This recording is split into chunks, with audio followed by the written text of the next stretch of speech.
მშვიდობისა. ეს საქართველოს პირველი არხია, თქვენ უყურებთ გადაცემას პირადი ექიმი მარი მალაზონია ჟესტურ ენაზე თარგმანით. ჩვენ შევთანხმდით, რომ მთავარი ფასეულობა, ყველაზე დიდი ღირებულება ნებისმიერ საზოგადოებაში არის ადამიანი. ამიტომ საუბრობთ ჩვენ ყოველდღე ნებისმიერ თემაზე ადამიანის ჯანმრთელობის, ადამიანის სიცოცხლის კონტექსტში და რაც მთავარია, ჩვენ საუბრობთ ადამიანის სიცოცხლის ხანგრძლივობაზე, საუბრობთ ადამიანის ცხოვრების ხარისხზე.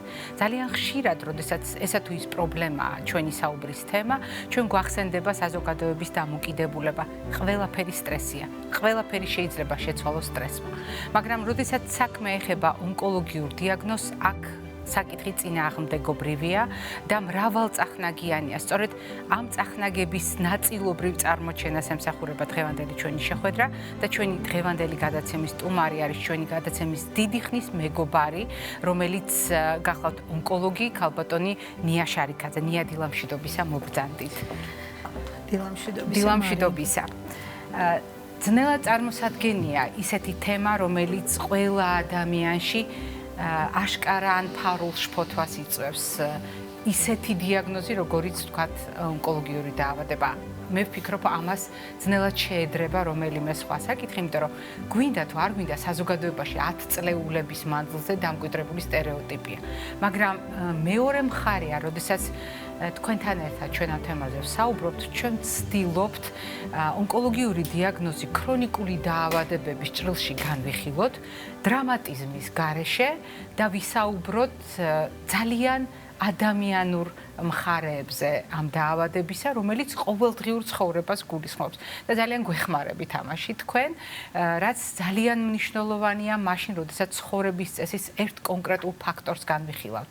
ამ შემთხვევაში სტრესს. და თუ ჩვენ საუბრობთ სტრესის ცნობადობაზე, დღეს ყველა იტყვის, რომ ნებისმიერი ადამიანი სტრესის ზემოქმედების ქვეშ არის. მაგრამ ყველა ადამიანს არ აქვს ონკოლოგიური დიაგნოზი, ამიტომ საგულისხმოა მართლაც ასია, სტრესს შეუძლია ონკოლოგიური დაავადების მიზეზად იქცეს.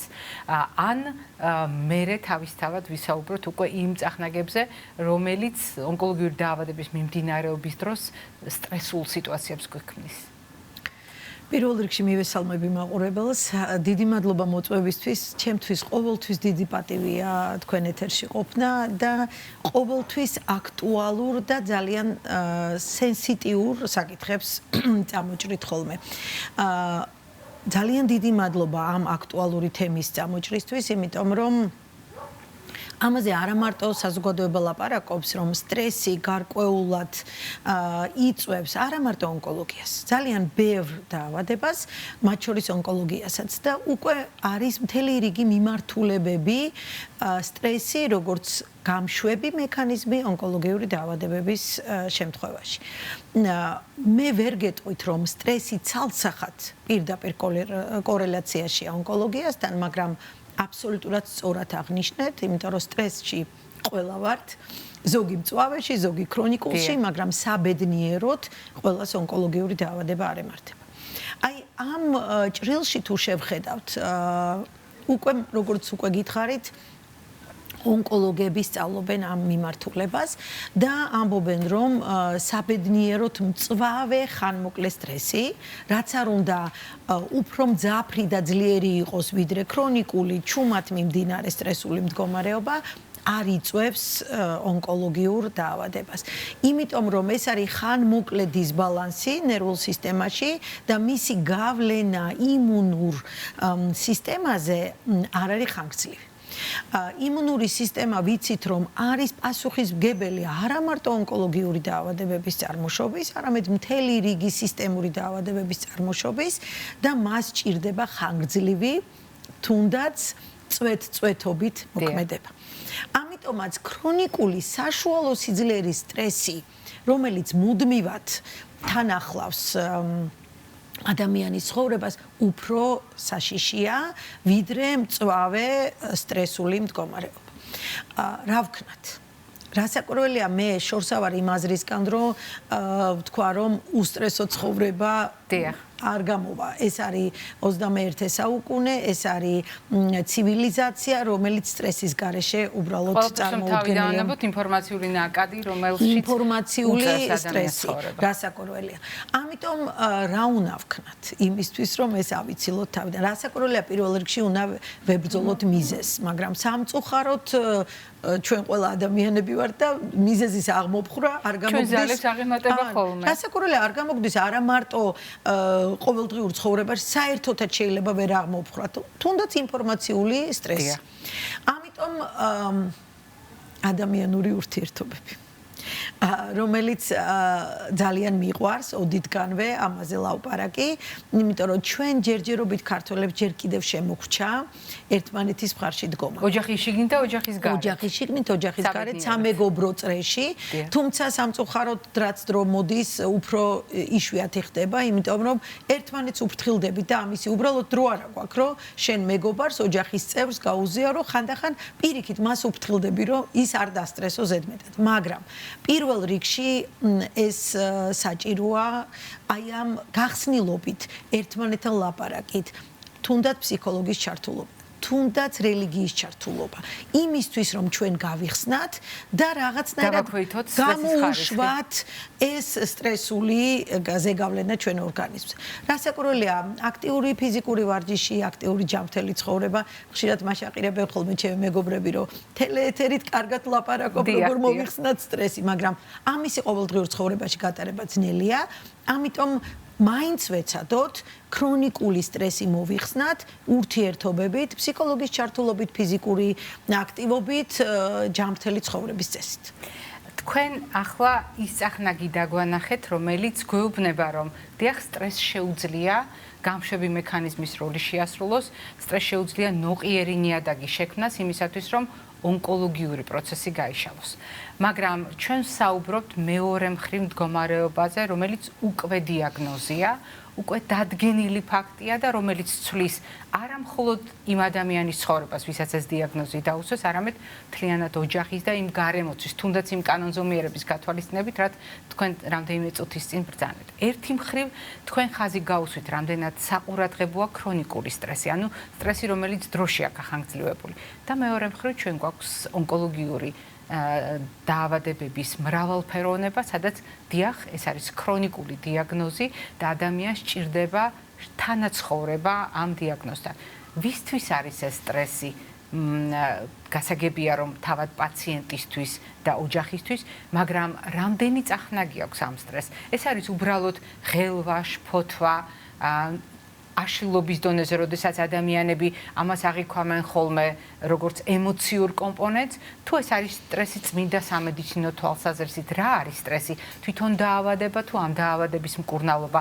რა უფრო საპასუხისმგებლოა ასეთ შემთხვევაში ადამიანის ფიზიკური მდგომარეობა თუ ფსიქოემოციური მდგომარეობა? რაღაც ბევრი კითხვა დავსვი, მაგრამ ყველა ეს წახნაგი თქვენი ყოველდღიური საქმიანობის განუყოფელი ნაწილია. მე ვეცდები, რომ დავალაგო ესენი ყველაფერი შესაძლებლობის ფარგლებში. რასაკვირველია, როგორც აბსოლუტურად სწორად აღნიშნეთ, ქრონიკული სტრესი არ არის კარგი, მაგრამ ისევ კიდევ ერთხელ მინდა მოსახლეობა დავამშვიდო, რომ ეს არ ნიშნავს, რომ ქრონიკული სტრესი აუცილებლად გამოიწვევს ონკოლოგიურ დაავადებას. ეს ერთი. მეორე, უკვე დიაგნოზთან შეჯახება. აქაც არის ფაზები, იმიტომ რომ პირველი დიაგნოზის მოსმენა, გაცნობიერება არის შოკის მომგვრელი. ეს რასაკვირველია, ეხება არა მარტო პაციენტს, ეხება ოჯახს, ეხება იმ მიკროსოციუმს, სადაც ის ტრიალებს და არ მინდა გამომრჩეს და მინდა ვთქვა, რომ სამედიცინო საზოგადოებასაც ეხება. დიახ.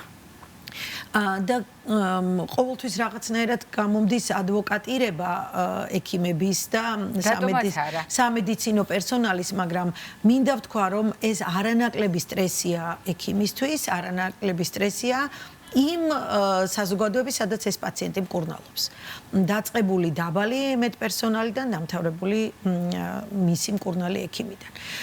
პირველი რასაკვირველია და რა მინდა ვთქვა, რომ ამ სტრესში ჩვენ უნდა ვიყოთ ყველა ერთ გუნდში.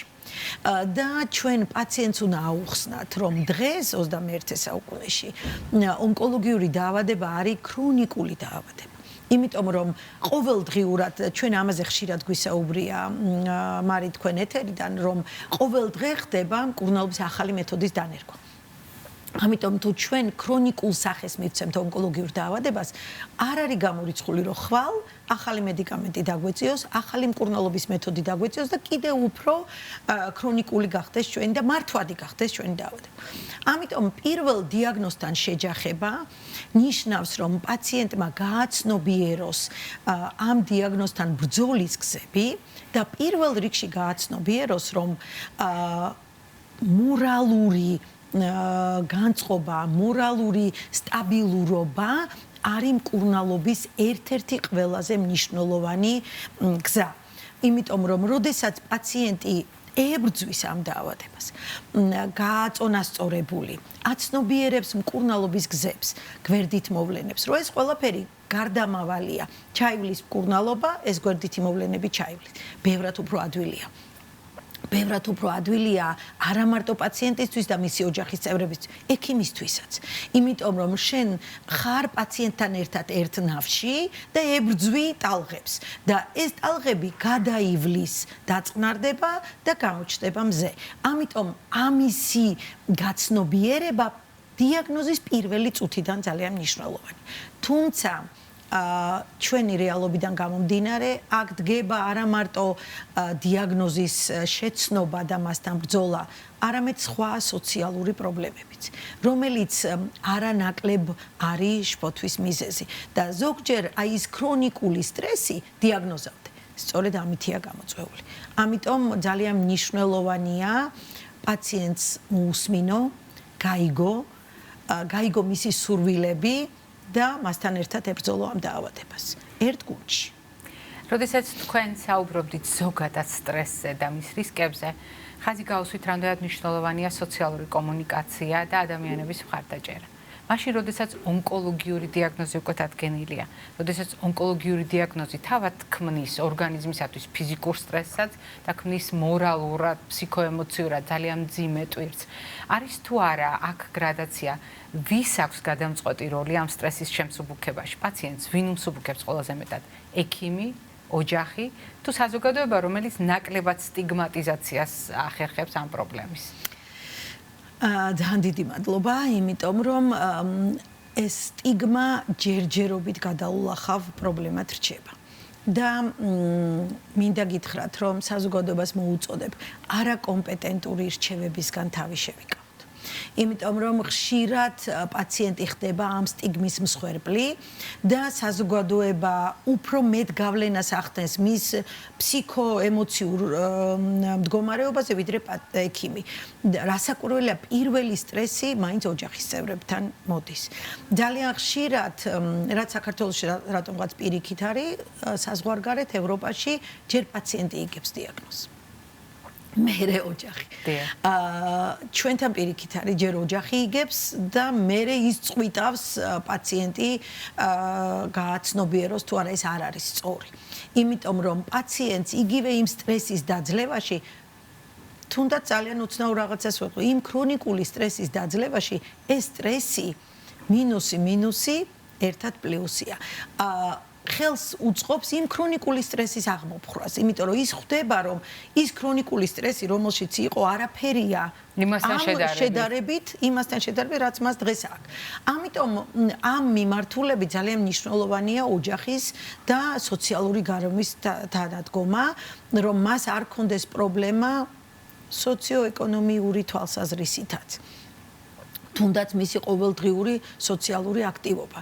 მას ხელშეწყობა ჭირდება. ეს არ ნიშნავს, რომ ონკოლოგიური პაციენტი არ მუშაობდეს.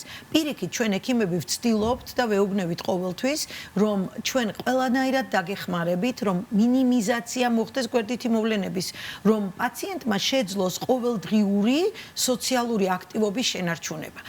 ზოგ შემთხვევაში რასაკვირველია ვერ ახერხებს, მაგრამ ესეც არ უნდა ახდენდეს მის დამატებით შფოთვას. იმიტომ რომ მან არ უნდა დაკარგოს სამსახური, მან უნდა შეძლოს ოჯახის მოვლა, იმიტომ რომ სამწუხაროდ ონკოლოგია არა მარტო ხანდაზმულების დაავადებაა, ის ახალგაზრდა თაობის დაავადებაც არის და ეს თაობა არის აქტიური, სოციალურად აქტიური და ისინი უნდა აგრძელებდნენ თავიანთ ყოველდღიურ ცხოვრებას. ეს მათ შეუმცირებთ შფოთვას, სტრესს და ხელს შეგვიწყობს ონკოლოგიური დაავადების დამარცხებაში. ძალიან დიდი მადლობა. იმისთვის რომ წლების მანძილზე ხართ ჩვენი გადაცემის მეგობარი, იმისთვის რომ სწორედ ადამიანური და პროფესიული გამოცდილების შერწყმით ახერხებთ ხოლმე ჩვენთან რეკომენდაციების გაზიარებას და დღევანდელი თქვენი საუბარი არ იყო ამ მხრივ გამონაკლისი, მით უფრო რომ ძნელია სტრესის ეპოქაში დიაგნოზი არ აღვიქვათ დამატებით სტრეს ფაქტორად, მაგრამ შესაძლებელია თუ გაცნობიერებული იქნება ჩვენი დამოკიდებულება თქვენი სიტყვების გაზიარებით. მაყურებელს შევახსენებ დღევანდელი ჩვენი გადაცემის სტუმარი გახლდათ ონკოლოგი ქალბატონი ნია შარიქაძე. მე ჯერ არ გემშვიდობები, წინ კვებითი შუქნიშანი გველოდება.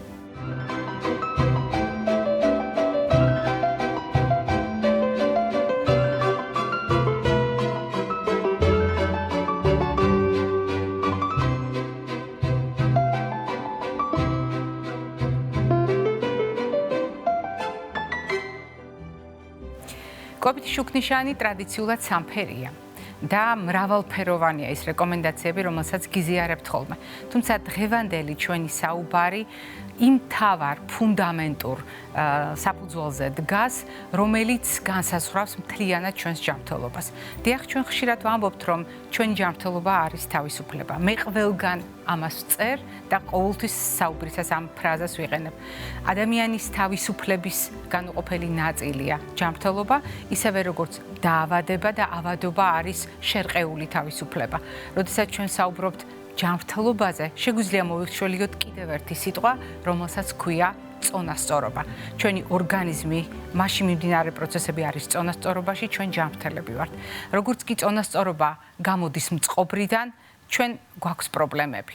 და ასეთ შემთხვევაში გადამწყვეტი არის რამდენიმე ტიპის წონასწორობა, რომელიც ონკოლოგიური პრობლემების შემთხვევაში პირდაპირ უკავშირდება კვებას. მაგალითად, ჩვენ ხშირად საუბრობთ კვების მოდელებზე, კვების ტიპებზე და არაერთხელ გვითქვამს, რომ დეფიციტური, არასაკმარისი კვება არის ერთ-ერთი ტიპი სამ გავრცელებულ ტიპთა შორის, ისევე როგორც არის ჭარბი კვების მოდელი და არსებობს ოპტიმალური კვების მოდელი. ამიტომ ნებისმიერ შემთხვევაში დარღვეული წონასწორობა, დეფიციტური, ანუ არასაკმარისი კვების, ან ჭარბი, გადაჭარბებული კვების სასარგებლოდ, ეს არის დარღვეული წონასწორობა, რომელიც რისკს ქმნის ადამიანის ჯანმრთელობისათვის, მათ შორის ონკოლოგიურ რისკს. კიდევ ერთხელ გავიმეორებ, ონკოლოგიური პრობლემების თავიდან ასაცილებლად, უკეთესი მართვისთვის, ყველაზე კარგი საშუალება, ყველაზე მწვანე არჩევანი არის ბალანსირებული, რაციონალური, ჯანსაღი, გონივრული კვება.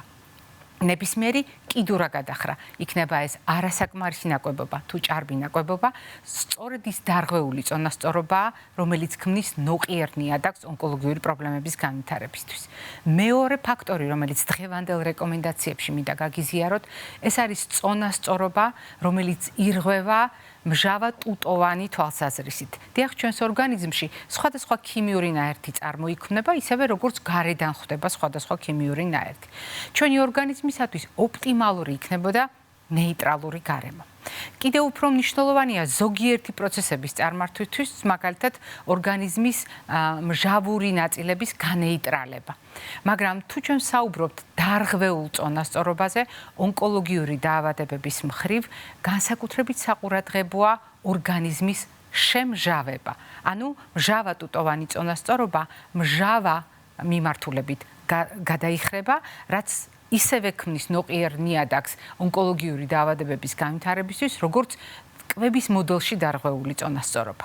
რა თქმა უნდა, საკვები პროდუქტების გამოყენებით ჩვენ შეგვიძლია ასეთი წონასწორობა მუდმივად დავარღვიოთ. ამგვარი დარღვევა სისტემატურად გამოვიწვიოთ. მაგალითად, ალკოჰოლს შეუძლია ორგანიზმის შემჟავება.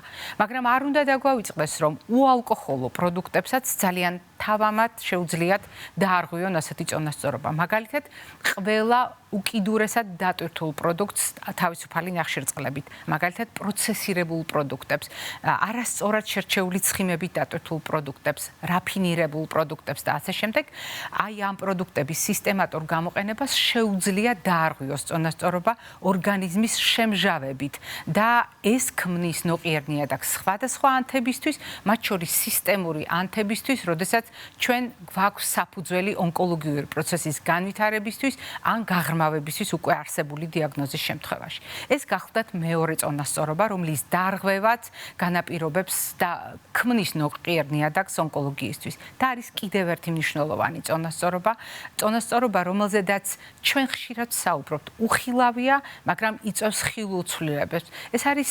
სახელმწიფოში მიკროსამყარო ჩვენი ორგანიზმის შიგნით და ჩვენი სხეულის ზედაპირზე, კანზე, თვალის ლორწოვანზე, სასუნთქ სისტემაში, გენიტალიებზე, მაგრამ განსაკუთრებით მნიშვნელოვანია ნაწლავი. ნაწლავში არსებული ცოცხალი ორგანიზმების ერთობლიობა, რომელიც თავისთავად წონასწორობაში მყოფი ძალიან გვეხმარება იმისათვის, რომ ჩვენს ორგანიზმში მაქსიმალურად ჰარმონიულად მიმდინარეობდეს პროცესები. მაგრამ რა მოხდება მაშინ თუ ეს წონასწორობა დაირღვევა? დაირღვევა წონასწორობა ნაწლავის შიგნით და დაირღვევა წონასწორობა ნაწლავსა და ჩვენს ორგანიზმს შორის. აი ამგვარი დარღვევა წონასწორობის იქნება ძალიან საყურადღებო თავისი შედეგებით გულსიხსძართა სისტემისთვის, სასუნთქი სისტემისთვის, ნერვული სისტემისთვის, თავის ტვინისთვის, უჯრედების განვითარებისთვის, დაბერების ჭრილში და რასაკვირველია ონკოლოგიური დაავადებების განვითარების, ონკოლოგიური დაავადებების გაღრმავების, გართულების ჭრილში. ამიტომ რა დასკვნა შეიძლება გამოვიტანოთ? მე შემეძლო კიდევ ბევრი წონასწორობა მომიხსენიებია იმისათვის, რომ უკეთ წარმოგვედგინა ონკოლოგიური რისკები, მაგრამ დღეს სამ ამგვარ ფაქტორს დავჯერდი და დავჯერდი იმიტომ, რომ კიდევ ერთხელ დავფიქრდეთ, ჩვენ ვინარჩუნებთ წონასწორობას, ჩვენი ორგანიზმი დაცულია დაავადებებისგან. ჩვენ ვინარჩუნებთ წონასწორობას, ჩვენ ვიცავთ საკუთარ თავს ონკოლოგიური დიაგნოზისგან, ან ვეხმარებით ნებისმიერ სხვა სამკურნალო საშუალებას უკეთ შევინარჩუნოთ ჩვენი ცხოვრების ხარისხი სიცოცხლის გახანგრძლივებით. ეს იყო დღევანდელი ჩვენი რეკომენდაციები. მე გემშვიდობებით ჯანმრთელობას და დღეგრძელობას გისურვებთ.